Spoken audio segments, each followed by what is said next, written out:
സലഫി പണ്ഡിതനെതിരെയുള്ള IS ആരോപണം ചെറുക്കാൻ മുസ്ലിം league രംഗത്തെത്തിയതിനെതിരെ സമസ്തയുടെ എതിർപ്പ് രൂക്ഷം. MM അക്ബറിനെ ന്യായീകരിച്ച് മുസ്ലിം ലീഗിന്റെ മുതിർന്ന നേതാക്കൾ കോഴിക്കോട് കൺവെൻഷൻ നടത്തിയതാണ് സംഘടനയെ ചൊടിപ്പിച്ചിരിക്കുന്നത്.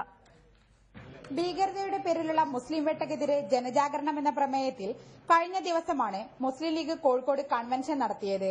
പരിപാടിയിൽ സലഫി പണ്ഡിതൻ MM അക്ബറിനും പീസ് ഫൌണ്ടേഷനുമെതിരെയുള്ള പോലീസ് നടപടിക്കെതിരെയായിരുന്നു മുസ്ലിം ലീഗ് അധ്യക്ഷൻ ഹൈദരലി ശിഹാബ് തങ്ങളുടെയും PK കുഞ്ഞാലിക്കുട്ടിയുടെയും പ്രസംഗം.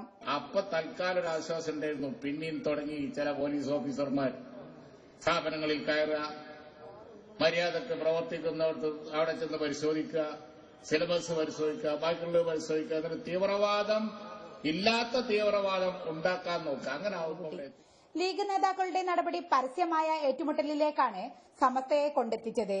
PDP നേതാവ് അബ്ദുൽ നാസർ മദനിക്ക് വേണ്ടി ചെറുവിരലനക്കാത്തവർ സലഫി പണ്ഡിതിന് വേണ്ടി അസാധാരണമായി ഇടപെടുന്നത് സലഫി സ്വാധീനത്തിന് വഴിപ്പെട്ടതുകൊണ്ടാണെന്നാണ് ആരോപണം. UDF സർക്കാരിന്റെ കാലത്ത് യത്തീംഖാനകൾക്കെതിരെ നേരെ നടപടിയുണ്ടായപ്പോൾ പോലും മൌനം പാലിച്ചവരാണ് മുസ്ലിം ലീഗ് നേതാക്കളെന്നും വിമർശനമുയർന്നു.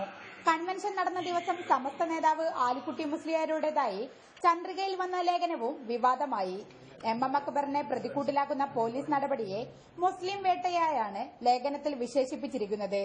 ഈ ലേഖനം സമസ്തയുടെ തലപ്പത്തിരിക്കുന്നയാൾ ചെയ്യാൻ പാടില്ലെന്നായിരുന്നു നാസർ ഫൈസി കൂടത്തായി ഉൾപ്പെടെയുള്ള നേതാക്കളുടെ വിമർശനം. അതേസമയം ചന്ദ്രിക അനുവാദമില്ലാതെ പ്രസിദ്ധീകരിച്ചതാണ് ലേഖനമെന്ന് ആലിക്കുട്ടി മുസ്ലിയാരും അവകാശപ്പെട്ടു.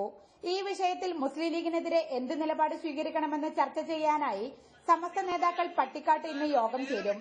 TK Sabeena, reporter, Kozhikode.